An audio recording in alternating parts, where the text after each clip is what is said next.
Hello and welcome to Swatigiri English academy. So students, हमने कल 11th standard का lesson number 1.3 देखा था, द कॉल ऑफ राइस का part number 1। Okay, now we are going to start with part 2। So let us see what is there in this part. तो जो अपने writer है वो प्रोजेक्ट मैनेजर के तौर पे IBM में काम कर चुके हैं 17 years and he quitted that job and he came over here to become a farmer. This was not a easy task उनके लिए। उसके लिए ना उनके दिल में जो पैशन चाहिए था that was there, and not only passion but he to great efforts also to become a good farmer. और वो हमेशा अपने जो डिसीजन थे उनके उससे बहुत ज़्यादा स्टिक हो गए थे। He was adhere to his decision, हमेशा ग्लूड टू रहे थे अपने डिसीजन से, और इसकी वजह से वो अभी आज सक्सेसफुल हुए थे। ये हमने देखा था पार्ट फर्स्ट में। Now part 2। The first year, I was late for the rice sowing season and had to resort to growing to G4 variety. Now see here, students, we are going to see G4 variety. अब ये क्या है? यहाँ पे ना बहुत से, ये जो पार्ट 2 है इसमें बहुत सारे न्यू वर्ड्स आपको मिलेंगे and they are the some of the names of the varieties of rice. ठीक है, वो राइस की जो वेराइटीज है, जो नाम है ना वो है, और एक देवू हांडा करके एक नाम है। This is the name of a person. एक बहुत ही ज़्यादा रिच राइस सेलर थे, उनका नाम है ये Devu Handa. Then Kasbai variety, these are the names of the rice. And then afterwards we will see the tales of the Kasbai. Kasbai means वो ऐसी वेराइटी थी जो जो देसी वेराइटी थी। ओके, और उनके ये देसी वेराइटी के लिए कोई लोग ज़्यादातर मतलब सो नहीं करते थे। ये चीज़ के लिए ज़्यादातर लोग नहीं जाते थे वो चीज़ के साथ में। And all the other farmers वो हमेशा ना हाइब्रिड जो वैरायटी थी उनके साथ में जाना पसंद करते थे। But here our author wanted to go with this Kasbai variety of rice, और इसकी जो टेल्स है कासबाई की कि कितनी ज़्यादा अच्छी थी वो सब उनको बताया है देवू हांडा ने। ओके, तो अभी ये जो है GR4 वेराइटी, तो ये बोलते हैं कि मुझे ना एक बार क्या हुआ, मेरा जो पहला साल था राइस ग्रोइंग के लिए, तब मुझे थोड़ा सा लेट हो गया किस चीज़ के लिए, GR4 वेराइटी ग्रो करने के लिए। And that was short term and recommended by the agricultural officers at Coast Guard. Coast Guard, it is the name of a place over there. And वहाँ के जो officials थे, वो जो लोग थे, उन्होंने उनको recommend किया था कि आप ये लगाओ, लेकिन वो लगाने के लिए जो time period था उसके लिए मुझे थोड़ा सा late हो गया। The next year we decided that we would start early and try to find some good traditional variety of rice to grow. अगले साल, अब ये साल, एक साल तो उनका लेट होने की वजह से शायद उनका नहीं सक्सेस मिल पाई। अब अगले साल उन्होंने सोचा कि हम थोड़ा सा जल्दी से शुरू करते हैं लगाना, और उसके पहले they wanted to go for the searches of different kinds of varieties. जो ट्रेडिशनल वेराइटीज़ ऑफ राइस है वो ढूंढने के लिए अब वो निकल पड़े अपने साथी के साथ में। We had read about traditional varieties of rice and knew that they did not require very high inputs of fertilizers. उन्होंने सुना था कि ऐसी कुछ वेराइटीज़ होती है राइस की जहाँ पे उनको बहुत ज़्यादा फर्टिलाइजर्स की ज़रूरत नहीं है। These varieties were also quite strong and resisted pests. वो खुद ही पेस्ट्स को रेजिस्ट करती है। पेस्ट मीन्स व्हाट, जो छोटे छोटे जो इंसेक्ट्स होते हैं ना, जो ट्रबल करते हैं क्रॉप को, जो क्रॉप को खा जाते हैं, तो उनको रेजिस्ट करने वाली ही ये एक वेराइटी है। We were sure that it was this type of rice that would grow well in our farm where we did not use any chemicals at all. अब ये जो वैरायटी है ये हमने लगाने की अपने जो लैंड है वहाँ पे लगाने की हमने सोची, because this was the land which did not ever used, which was not at all used by any of the chemical fertilizers. क्योंकि ये इनकी लैंड थी, इन्होंने कभी भी आज तक कोई भी केमिकल फर्टिलाइजर का यूज़ नहीं किया था, तो यहाँ पे उन्होंने सोचा कि हम ये लगा देते हैं। Our previous year's experience and low yield had taught us a lesson and we were sure we would not plant hybrids this year. अब इस बार हमने हाइब्रिड बिल्कुल भी नहीं लगाना है, ऐसा हमने सोच लिया था, क्योंकि हमारे पास में लास्ट ईयर का एक्सपीरियंस था। हाइब्रिड लगाने के बाद में क्या होता है, बहुत ज़्यादा लो यील्ड आती है, बहुत कम क्रॉप आता है। So we decided not to go with that. In April 2005, we started to look for good variety of traditional rice. अब 2005 में हमको एक ट्रेडिशनल राइस के लिए सर्च करनी थी। It was one of our neighbors in the village, a businessman from Mumbai who owned land, who suggested that we plant local scented variety of rice. अब हमारा जो एक नेबर था, जो बिजनेसमैन था, उन्होंने हमें बताया कि सेंटेड राइस की वैरायटी लगाओ. Most of the farmers in and around the village of Pate had switched over to hybrids. बहुत से फार्मर्स, हमारे आजू बाजू के जितने भी फार्मर्स थे, वो पूरे हाइब्रिड्स पे जंप कर रहे थे. बस वो वहीं पे वही चीज़ एक्सेप्ट कर रहे थे, and they are going with that hybrids only. The younger generations of the farmers thought I was crazy to ask for the desi variety as they called it. और बाकी जब मैंने देसी वैरायटी के बारे में पूछा तो वो लोग जैसे मुझे, मैं पागल हूँ इस तरह से मुझे देखने लग गए. My regular visits to the villages around searching for a good traditional variety also did not yield any results, and we were almost giving up hope. अब मैं रेगुलर विजिट देता था विलेजेस को. मैं ढूंढ रहा था कि कौन सी मुझे ट्रेडिशनल वैरायटी मिले जो बहुत अच्छी हो, लेकिन मुझे कहीं भी ये सर्च में मुझे कामयाबी मिली नहीं. And I wanted to give it a last effort, last try. अब मैं बस आखिरी एक ट्राई देने वाला था. I decided to give it one last try and spoke to Baban's father and some other elders.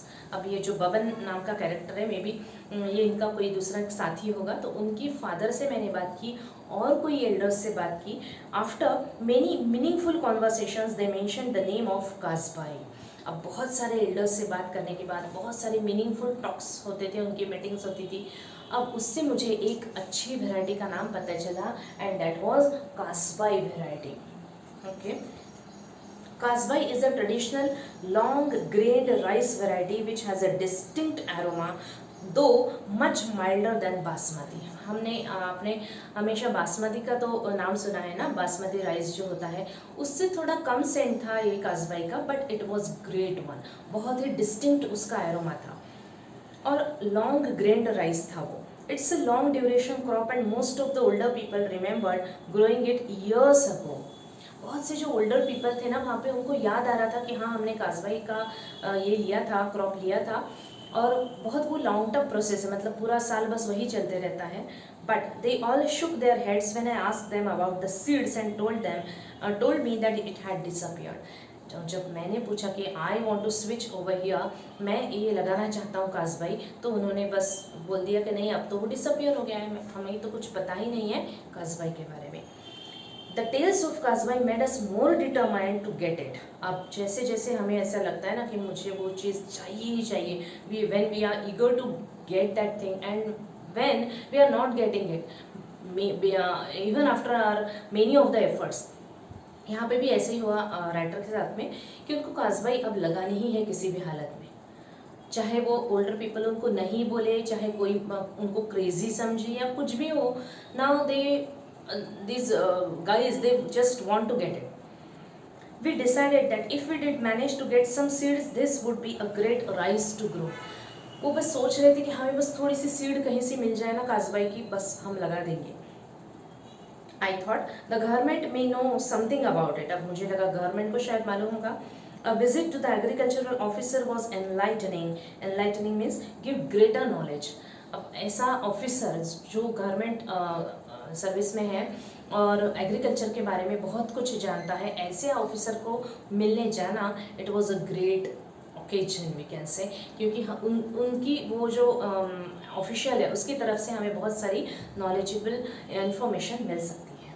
He had not even heard of this rice variety. लेकिन यहाँ पे क्या हुआ ना, फन, कि वो तो गए थे उससे कासबाई के बारे में पूछने के लिए कि what type of this variety, please tell me, but उसको खुद को ही नहीं मालूम था कि what is this variety about. He said the villagers were taking me for a ride and there was no rice by this name. So students, this is a phrase over here, to take one for a ride. This means to cheat. उन्होंने मुझे कहा, वो जो agriculture officer था, उन्होंने मुझे कहा कि आपको ना ये लोग फंसा रहे हैं, वो लोग आपको चीट कर रहे हैं.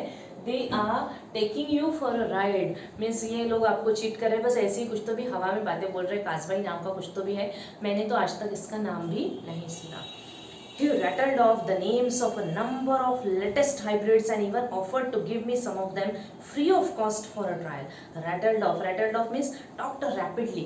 अब कोई अगर कोई चीज़ का अगर एक्सपर्ट है तो वो ना वो चीज़ के बारे में हमेशा बोलते रहता होगा रोज़ रोज़, और सबको समझाते रहता होगा, तो उसके मुंह में ना वो जुबान पे रहती है चीज़ें, and he always rattles of. वो हमें समझने में बहुत टाइम लगता है, लेकिन वो फटाफट फटाफट एक के बाद दूसरा, दूसरे के बाद तीसरा ऐसे नाम बोलते जाता है, name of the varieties of the rice. तो उसने भी ऐसे ही कहा, he just rattled off number of varieties of the rice and he offered me some as free of cost for trial only. तो उसने कहा कि ठीक है, आप लेके जाओ, फ्री ऑफ कॉस्ट है, मैं ट्रायल के लिए आपको दे देता हूँ। Cursing myself for wasting time with him, I moved on to the next destination. मैंने खुद को ही कर्स किया कि मैं क्यों गया इसके पास में, मैं पूरा मेरा टाइम वेस्ट हो गया, क्योंकि मुझे कुछ दूसरी वैरायटी लगानी ही नहीं थी। I want to get only that kasbai. This time it was the Adivasi Muhammadal at Kasa which buys rice from Adivasi villagers on behalf of the government. Government की तरफ से आदिवासी विलेजर्स से कुछ राइस खरीदने वाले एक आदिवासी था, मोहम्मदल, कासा प्लेस पर, तो उनसे जाके मिलना है अभी। Kasbai did not figure in their files, a good indication why people did not grow it anymore. अब इनसे भी मिलने के बाद में क्या पता चला कि वो भी कासबाई के लिए कभी भी उन्होंने ग्रो करने का सोचा नहीं है, they just don't know about it. The market itself did not recognize the rice, so if you grew it, you would not be able to sell it. अब ये तो बहुत बड़ी बात हो गई ना कि किसी को भी ये मालूम नहीं है, even not of the agriculture officer, और जो ये बंदा है जो सरकार की तरफ से आदिवासी लोगों से लेता है सीड्स, उसको भी मालूम नहीं है व्हाट इज कासबाई। और अगर आप उसी चीज़ पे अड़े रहे कि नहीं मुझे तो कासबाई ही लगानी है, तो how you will sell it, जबकि लोगों को इसका नाम भी नहीं मालूम, तो आप उसको सेल कैसे करोगे मार्केट में। However, the officer in charge here had more knowledge of rice and did remember kasbai being sold to him a few years ago. लेकिन एक ऑफिसर था जिसको याद आ रहा था कि हाँ कुछ सालों पहले कासबाई जो थी वो ना मैंने मतलब वो कोई बेच रहा है, कोई सेल कर रहा है, कोई खरीद रहा है, ये सब उसको याद आ रहा था। So when I in Dhaniwari, Dhaniwari is a village in Dahanu district, okay, Dahanu taluka जो है ना वहाँ पे धानीवारी नाम का एक विलेज है। When I in Dhanibari, Baban and I started looking for Devu Handa and found a graying old man wearing a cap sitting outside his house on a charpoy. So here Devu Handa is a rich rice seller, बहुत ही old है वो और grey है पूरा, मतलब उनके जो hair है वो पूरे ग्रे हो चुके हैं, एंड हम उनसे मिलने गए अभी। वो चारपाई रहती है ना, चारपाई, उनके उसके ऊपर वो बैठे हुए हैं। An ex-sarpanch of the village, he had acres of land, a huge house and large family. वो विलेज के पहले के एक्स सरपंच थे और उनके पास में बहुत ज़्यादा लैंड थी, एक बड़ा सा हाउस था और लार्ज फैमिली थी। After exchanging the usual pleasantries, we came to the topic of कासबाई। अब जाने के बाद में हम डायरेक्टली तो कासबाई के बारे में नहीं पूछेंगे ना, तो थोड़ा सा प्लेजेंटरीज में थोड़ा सा exchange of talks, exchange of जो एक नॉर्मल बातें होती है, कैजुअल टॉक्स होते हैं, वो हुआ। And then I switch to topic of the Kasbai. The mere mention of Kasbai and Devu Handa drifted into the past. सिर्फ मैंने नाम लिया कासबाई का और वो एकदम पास्ट में चले गए उनके।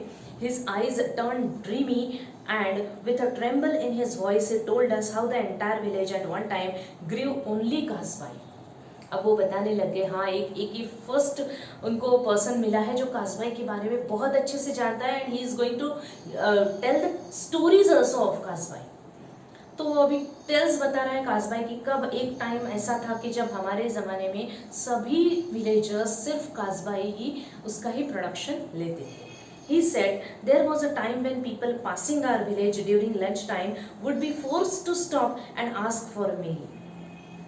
एक टाइम ऐसा था कि हमारे विलेज से जो लोग पास होते थे ना, तो वो कासबाई का जो इतना ज़्यादा अच्छा एरोमा था कि उनका उधर काम होने के बावजूद भी वो वहाँ पे रुक जाते थे और वो जो लंच है हमारा, जो मील है, वो खाकर ही जाते थे। They were bound to do that because of the excellent aroma of this rice. Such was the alluring aroma of kasbai. Alluring means what? Fascinating, जो आपको ऐसे खींच के रखता है कहीं पे। That is the fascinating aroma of kasbai. The entire area would have this heady aroma hanging in the air as all the houses cook the same rice. और तब के ज़माने में सभी घरों में काजबाई ही पकता था, तो वो जो एक एरोमा है ना, वो हमेशा एयर में रहता ही था. Today, he said, no one grew kasbai and everyone had shifted to growing the new hybrid varieties. लेकिन आज कोई भी काजबाई का प्रोडक्शन नहीं लेता है, सब लोग हाइब्रिड पे ही जा रहे हैं. He claimed he had to force himself to eat this rice that was so insipid. Insipid means tasteless. वो बोलता है कि आज की जो राइस है ना, वो बहुत ही इंसिपिड है, which is not having any taste, but I am force to have it. मुझे ये लेना ही पड़ता है क्योंकि अभी काजबाई का कोई प्रोडक्शन लेता ही नहीं है, तो मुझे यही खाना पड़ता है. With the advent of irrigation, advent means what, arrival of some of the remarkable thing, कोई रिमार्केबल थिंग की अराइवल होना, दैट इज कॉल्ड एडवेंट. तो ये एडवेंट जो है of irrigation, farmers were tempted to grow a second crop, and kasbai, being a long duration rice, was replaced by shorter duration hybrids so that the harvest could be done earlier.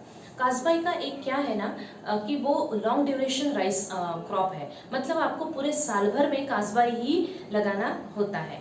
और आज के ज़माने में जब irrigation की facility आपके पास है, तो फार्मर टेम्प्टेड हो जाते हैं, फार्मर का एक इच्छा हो जाती है कि चलो जाने दो, हम 2 या 3 क्रॉप्स निकाल लेंगे एक साल भर में, ठीक है. तो इसलिए कोई काजबाई का प्रोडक्शन नहीं ले रहा है. This was the tale behind that. This was the जो अभी तक हमने देखा था कि क्यों लोग नहीं ले रहे हैं Kasbai, even they don't know the name of the Kasbai, why. So this is the reason. This ensured that the farmers could take up a second crop.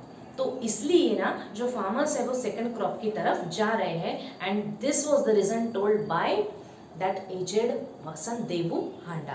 So here students, we stop as this is the end of part 2 and we are going to meet in part 3. So students, फटाफट subscribe भी कीजिए. आप playlist को ना, playlist जो है रहती है उसमें आपको पूरे के पूरे वीडियोस पार्ट 1, पार्ट 2, पार्ट 3 जितने भी इसके पार्ट्स रहते हैं सभी लेसन्स के वो आपको मिलते रहेंगे. Thank you so much.